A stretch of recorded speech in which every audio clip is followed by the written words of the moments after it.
ስሜ አሸናፊ አሰፋ ይባላል። የሁለት ሴት ልጆች አባት ነኝ። ስራዬ ደግሞ መንገድ ጽዳት ነው። ዛሬ እንግዲህ ውሎዬን ከሰኞ እስከ ዓርብ ያለውን በትንሹ ውሎዬን ላሳያችሁ።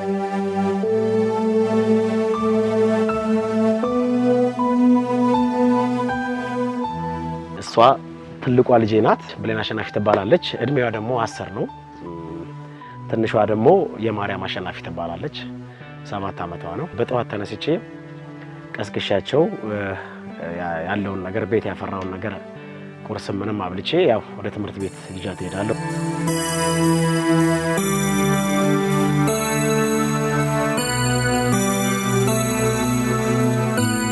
ትንሿን ያው ትምህርት ቤት አድርሻት ስመጣ ያው እሷ በደንብ ኬር መደረግ ስላለባት አትሄድም፣ አታወራም፣ አትናገርም፣ አትቀመጥም። ያው የጤንነት ችግር አለባት። ከዛ እንደመጣው ፊዚዮቴራፒ ግዴታ ስለሚያስፈልጋት ቤት ውስጥ ደግሞ ፊዚዮቴራፒ አደርጋታለሁ ማለት ነው። ሰዓቴ እስኪደርስ ድረስ ወደ ስራ የሚሄድበት ሰዓት እስኪደርስ ድረስ ሁሌ ከሷ ጋር ነው። የነርቫን ምናምን እንዲያነቃቃላት ያለ እንትን ነውና ተወልዳ በ40 ቀኗ ነው በነገራችን ላይ ጭንቅላቷ ሃይድሮሴፋሊስ እንዳለ የተነገረንና ዘውዲቱ ሆስፒታል ገብታ ነበር ወደ 3 እና ጭንቅላቷ እንዳየሽው ሃይድሮሴፋሊስ ያለ አይመስልም። ብዙ ጊዜ ጭንቅላታቸው ቢግ ነው ሃይድሮሴፋሊስ ያለባቸውና የሷ ደግሞ የሴት ልጅ እድገት ባለበት ነው ማለት ቁመቷንም ስታዩ ፊዚካሏንም ስታዩ የጭንቅላቷ እድገት ስታይ የሴት ልጅ እድገት ባለበት ነው። ግን በቃ ሰርጀሪ መሰራት እንዳለባት ያ ሰርጀሪ ገብታ ነበር ሰርጀሪ ለመደረግ ግን ሲያዩት ቢግ አይደለም ሃይድሮሴፋሊስ አለው። ሶ ባዕድ ነገር ነው እንግዲህ ጭንቅላት ኒውሮ ሰርጀሪ ነው ከአንገት በላይ ቀዶ ጥገና ስለሆነ ያንን ፍራቻ ነው ያላደረጉትና አሁን ላይ ግን ያው የዘውዲቱ መታሰቢያ ሆስፒታል ቦርድ ወስኖ ውጪ ሄዳ እንድታከም ብሏል። እስከዛ ደግሞ እግዚአብሔር ይጨመርበት። ምክንያቱም ያው አንዳንዴ ያሳከማለሁ ብለሽ ወጥተሽ መጥፎ ነገሮች ሊደርሱ ይችላሉና እኛ ባሰብነው ሳይሆን እግዚአብሔር ባሰበው ነው የሚሆነው። እንግዲህ እየጠበቅን ነው፣ የእሷን አፕላይ አድርገን እየጠበቅን ነው። በቅርብ እንግዲህ ቀዶ ጥገናው ይሆናል ብዬ አስባለሁ። ያው በዚህ አጋጣሚ ሀገር ውስጥም ከሀገር ውጭም ያሉ ሰዎች እግዚአብሔር ይስጣቸው ባለው በአካውንቴም ጎፈንዲም ከፍቻለሁኝና እግዚአብሔር ከረዳ ለሕክምናዋ መሄዱ አይቀርም። እዚህ ጋር ይልሽ ናይስ፣ እዚህ ጋር ናይስ፣ እዚህ ጋር ናይስ፣ እዚህ ጋር ናይስ፣ እዚህ ጋር ናይስ፣ እዚህ ጋር ናይስ። ያው ቤቱ በነገራችን ላይ እንዳየሽው ነው፣ ጠባብ ነው፣ የኪራይ ቤት ነው። ከቤቱ ጥበት አንፃር እሷን እንኳን ለማስቀመጥ ቁርስ ለማብላት ቤቱ ከመጥበብ የተነሳ አልጋ ላይ አስቀምጬ ነው ማብላት። አልጋ ላይ ፊዚዮቴራፒ ማሰራት። ምክንያቱም ፊዚዮቴራፒ ሲሰራ እንደዚህ አይነት ልጆች ባሉበት ቦታ ላይ ፊዚዮቴራፒ ሲሰሩ ምቹ መሆን አለበት። የሚሰራውም ሰው ምቹ መሆን አለበት፣ የሚሰራውም ሰው ምቹ መሆን አለበት። የሎሚ ሽታ አባቢ መቶ ምን አለሽ ማታ ምንም አላለኝ ደፍተሩን ገልጦ አንቢቢ ያለኝ አላነብም እኔም አላልኩኝ ተነሳሁኝ መጽሐፍን ላነብ። ቁርስ አብልቼ የምትወስደው መድኃኒት ደግሞ አለ ጠዋትና ማታ ፌኖባሩተን የሚባል መድኃኒት ስላለ እሱን ቁርስ ካበላው በኋላ ያው መድኃኒቷ ምናምን ሰጣታለሁኝ። እናታቸው አለች ግን እኔና እናትየው ብሬክ አድርገናል። ያው ማየት ከፈለገች ታያለች። ታናሿ በጣም የምትንከባከብበት ነገር ሞር እኔ የማደርገውን ነገር ነው የምታየው። ጥያቄዋ በጣም ብዙ ነው። እንደያ በሷ ፊት እንደዚህ አላለቅስም፣ ግን ውስጤ ምን እንደሚያስብ ታውቂያለሽ? እንትን ነው በእግዚአብሔር ላይ ተስፋ አለኝ በጣም ይሆናል ነው ፈልጌው አይደለም። ያው ልጅ የተሰጠኝና ከፍ ስትል ሞራሏ እንደሚጎዳ ቃለሁ ማለት አባት ነሽ አዝለሽ ሆስፒታል ስትሄጂ አዝለሽ ቤተክርስቲያን ይዘሽ ሲሄድ ምናምን ስትቆር ጥያቄ አላት። ለምንድን ነው የሚለው ነገር ጥያቄዋ በጣም እስቲል አሁን ድረስ አለ።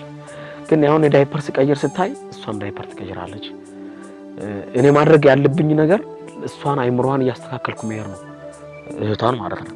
ለምን አሁን እሷን ችላ ብላት እንደማንኛውም ጎረምሳ ኦር እንደማንኛውም ወጣት አባት ዝም ብዬ መጥቼ በልቼ ዝም ብዬ በወጣ ትሪት ማላደርጋት ምናምን ቢሆን ትንሿም ልጅ ያን ነው እያያዘች የምትሄደው።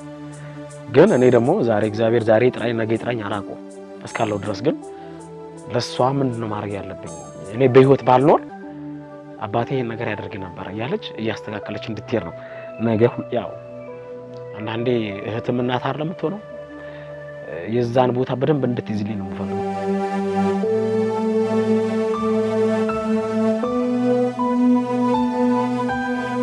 እዚህ ቤት ውስጥ አሁን የምንኖረው 6 ነን ከሁለቱ ልጆቼ ጋርና ከኔ ጋርና እናቴ አለች 2 እህቶች አሉኝና አንዷ እህቴ ያው መስማት የተሳናት ናት አታወራም አትናገርም እና 6 ሆነን ነው እዚህ ቤት ውስጥ የምንኖረው ያው በኪራይ ቤት ነው ያለነው መተዳደሪያችን የሚገርምሽ እኔ ከማገኛት ደሞዝ ነው በፊት ተጨማሪ ስራ ነበር ማለት ተጨማሪ ስልሽ ረዳትነትን ሹፌርና ምናምን ግን አሁን ላይ ያው መንገድ ጽዳቱን ስለምሰራ ልጅን ኬር ለማድረግ ያምቹ ሆነ ምክንያቱም ጠዋት ላይ አሁን ስራ ወጥተሽ ከዛ ሌላ ተጨማሪ ስራ ለስራ ካልኩ እሷን ኬር ለማድረግ አልችልም እና የዛ አሁን ያን ስራ የመስራቴ በኔ ገቢ ምንጭ ነው በኔ ደሞዝ ነው ደሞዜ ያው እንደምታየው ወደ 6000 ምናምን ብር ናት የቤት ኪራይ 5000 ምናምን ብር የሚከፈለው ግን አንዳንዴ ሀገር ውስጥም ከሀገር ውጭም ያሉት የሚያግዙን አሉ ያው በኔ ባለው ሶሻል ሚዲያ ስለቅ ሰፖርት የሚያደርጉን አሉ ውጭ ላይ ሽንኩርት ቲማቲም ምናምን ትሸጣለች ማዘር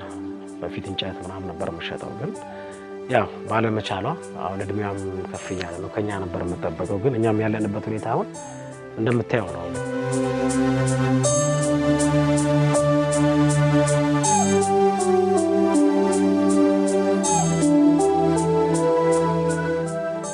ይሄ እንግዲህ አሁን በየቀኑ ከማደርጋቸው ነገሮች ነው ፀሐይ መሞቅ ደግሞ ግዴታዋ ነው እሷ ቅድም እንደገለጽኩትኝም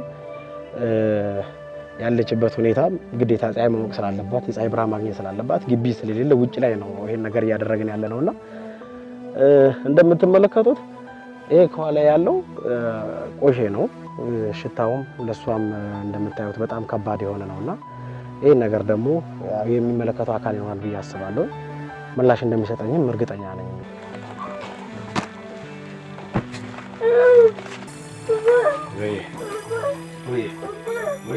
ይሄ ፎቶ የሚናገር ነገር አለው አንደኛ ታማ ነበር ሆስፒታል ነበረችና ጭንቅላቷ ላይ ሰርጀሪ ልትሰራ ተብሎ ታማ የተኛች ጊዜ ካኑላ በጭንቅላቷ ተሰጥቷት ነበርና ባየሁት ቁጥር ማለቅሰው ነው ስተኛም ጠዋት ስነሳ ማየው ይሄን ፎቶ ነው በነገራችን ላይ እኔ እንትን አለው ትልቅ መልእክት አለው ስተኛም እንደነቃው ማየው ይሄን ፎቶ ነው የሷ ሁኔታ ፊቷ ያለችበትን ያን ህመም ያስታውሰኛል ገና ልጅ ነበረች ፊዚዮቴራፒ ማትወስድም ነበር ምናምንና ግን ያ ሆስፒታል ገብታ በወጣች በስንተኛ ቀኗ አይኗ ካየሽው ቤንድ አድርጓል የጣመመው መድኃኒት ካኑላ በእጇ በእግሯ ምናምን ሲሞከር እምቢ አለ ደም ስሯና የመጨረሻው ጸጉሯን ላጭተዋት ነበር እንትን ያሏትና ከዛ በኋላ በቃ ድና ከወጣች በኋላ ነውና አይኗ ትንሽ ቤንድ አድርጓል ይሄን ሳየው ያሳለፍኩት አለ ብዙ ጊዜ እንደዚህ አይነት ልጆች ቤት ውስጥ ተደብቀው ነው ያሉት እኔ ደግሞ መማሬ ምንድነው አሁን እኔ እቺ ልጅ ዛሬ ሶሻል ሚዲያ ላይ ይዣት ስወጣ አፍሬባት አይደለም ያው እግዚአብሔር ስራው ብዙ ነው እና ለኔ ደክሞኝም ስመጣ ከሰራ ከየትም ቦታ ስመጣ ያይኔ ማረፊያ ናት ምክንያቱም እግዚአብሔር የሚሳሳት አምላክ አይደለም እኔ ግን ያ ብዙ ጊዜ ካየሁት አንፃር ቤት ውስጥ ደብቀው የሚያስቀምጡ ልጆች ለነሱ ድምጽ ለመሆን ገና ለሚፈጠሩ ልጆች ለነሱ ድምጽ ለመሆን ያል ነው እንጂ እነዚህ ልጆች ደግሞ እግዚአብሔር በጸጋው ሲሰጠን ያለ ምክንያት አይደለም ከልጆች ጋር መገናኘት እንዳለባቸው ጊዜ ተሰጥተሽ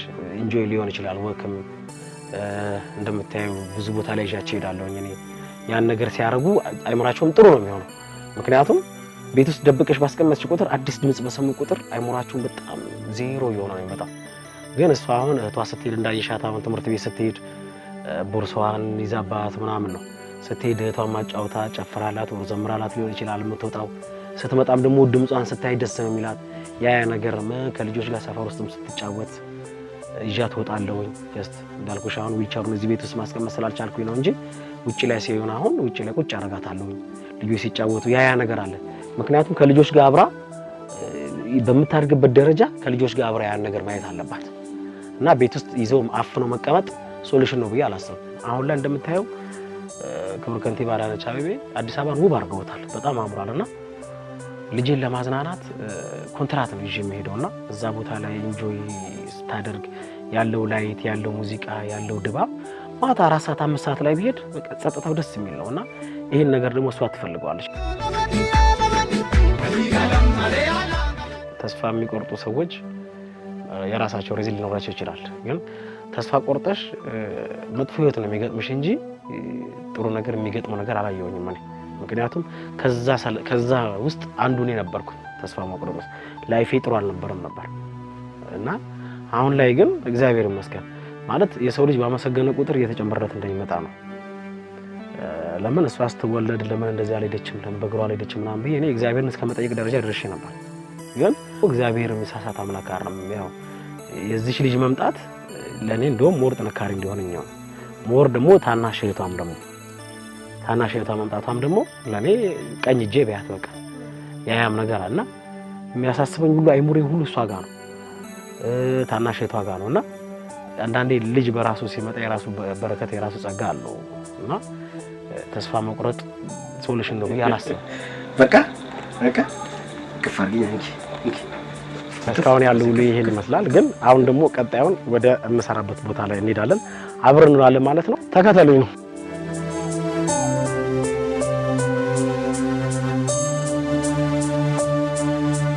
እኔ አሼን ማቀው ከድሮ ጀምሮ ነው። ታክሲ ሲሰራ ረዳትነትም ሲሰራ ነው ማቀው። ከድሮም ታታሪ ነው እና አሁን ደግሞ በመንገድ ጠረጋ ላይ እየሰራ ነው።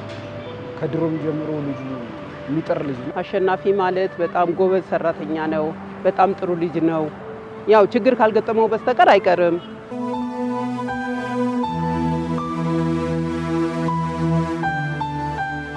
ታጋሽ፣ ጽኑ፣ ጀግና አባት ነው። ይሄንንም ስለምንድን ነው አሁን ባለችበት የልጁ ሁኔታ ጽናት ኖሮት በማስታመም በመንከባከብ እንዲሁም ከዕለት ዕለት ስራው ጋራ ተሯሩጦ የሚያሳድግ ጀግና አባት ነው። በጣም ለልጆቹ ያለው ፍቅር መቼም ሁሉም የሚያውቀው ነው። የሰፈር ሰው ልጆቹን እንደፈለገ የሚያዝናና ነው። ብዙ ነገር የሚያደርግላቸው ልጅ ነው። ከድሮም የሚደነቅ አባት። ብዙ ነገሮች ሊያጓጉኝ ይችላሉ፣ ግን አሁን ላይ ያ አይደለም ማያሳሰበኛለሁ። በቃ ወደ ልጆቼ ነው። ልጆቼ ያሉበትን ነገር እስቲ ድሮ አሁን ወጥቼ የሆነ ቦታ ላይ ረጅም ሰዓት ምናምን ልቀመጥ ይችላል ከጓደኞቼ ጋር ከምናምን፣ ግን አሁን ላይ ግን ጓደኞቼ ልጆቼ ናቸው። ምክንያቱም ከስራ መጣሁም ቤት ነኝ። አይ ነው እንደማንኛውም ሰው ወጣ ገባ ልችል ይሆናል፣ ግን ውጭም ሲሆን ሐሳቤ ሁሉ ልጆቼ ጋር ነው። እናትም አባትም ሆነ ያሳደገችኝ እናቴ ናትና ጥንካሬም ብርታቴም እናቴ ናት። እኛ እንዲያምርብን እሷ ደግሞ ምንም ነገር ሳይኖራት እኛ ቢያንስ ከጫማ ከልብስ ልብስ እየለበስን እንዲያምርብን ሆና ግን የሷ ግን ሳትበላ ሳትጠጣ ምን ሳትል እንዳልኩሽ ብዙ ነገሮችን ቻሌንጅ አሳልፋለች እናቴና የሷም ጥንካሬ ነው እዚህ ድረስ ያደረሰኝ። ብዙ ነገሮችን አድርጋልናለች እናታችን፣ ብዙ ነገር ማለት ነው። ዛሬ አሁን እንደምታያት ያው እድሜም እየሄደ ነው፣ ጆሮዋም ትንሽ እምብያለ ነውና የቤተሰቦች መኖርም አንድ ጉልበት ነው ኑር የናቴ። ምክንያቱም የሆነ ቦታ ላይ አሁን እሷን መድኃኒትን ማምጣት ሊሆን ይችላል እንጂማ ብላሽ እንዴ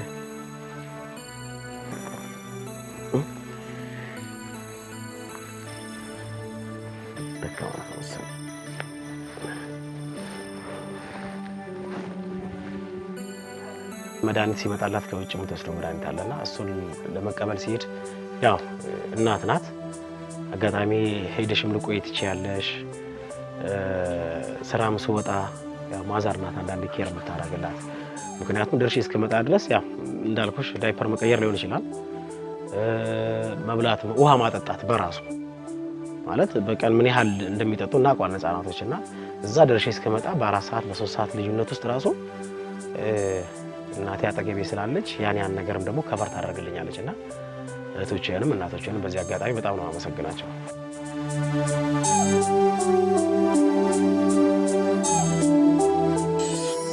አንዳንዴ አባት መጠሪያ ብቻ ምንም ትርጉም የለውም። አባት ማለት አንደኛ ለልጆቹ ጊዜ መስጠት አለበት። ስላለው ብቻ ገንዘብ ሰጥተው ስለሄደ አይደለም። ልጆች የራሳቸው የሆነ ጊዜ አላቸው፣ ያስፈልጋቸዋል። ዛሬ የአባቶች ቀን ነው። በዚህ አጋጣሚ እንግዲህ ጠንካሮችም ሞር ጠንካራ ሆኑ፣ ተስፋ የቆረጣችሁትም ደግሞ ነገን ተስፋ አድርጉ። ምክንያቱም በዛ ህይወት ውስጥ አልፍ ያለውኝ እኔና ዛሬ ላይ ጎበዝ አባት ሲባል ምን አይነት ስሜት እንዳለው እኔ ነኝ የማውቀው። እና ተስፋ የቆረጣችሁትም እግዚአብሔር ያበርታችሁ። ጠንካራ መሆን እንዳለባችሁ ለራሳችሁ ንገሩት ለአእምሯችሁ። ምክንያቱም መፈተን በምድር ላይ ስንኖር መፈተን እንዳለ ነው። ያን ነገር አምኜበት ነው እኔም አሁን ላይ ያለሁትና ነገ ግን መልካም ይሆናል የሚለውን ነገር ለራሳችን መስጠት አለብን። ወርከኛ የዘለለ ደግሞ ለህብረተሰቡ ለጓደኛችን ሊሆን ይችላል ነገን ተስፋ አድርገን መልካም ነገር ይመጣል የሚለውን ነገር ለውስጣችን መንገር አለብንና ነገሮችን ሁሉ ያው በዚህ በአባቶች ቀን ላስተላለፍ የምፈልገው ልጆቻችሁን ውደዱ፣ ልጆቻችሁ ጊዜ ይኖራችሁ፣ እግዚአብሔር ከእናንተ ጋር ይሁን። መልካም የአባቶች ቀን። አባቶች በሙሉ ወዳቸዋለሁ። መልካም ቀን።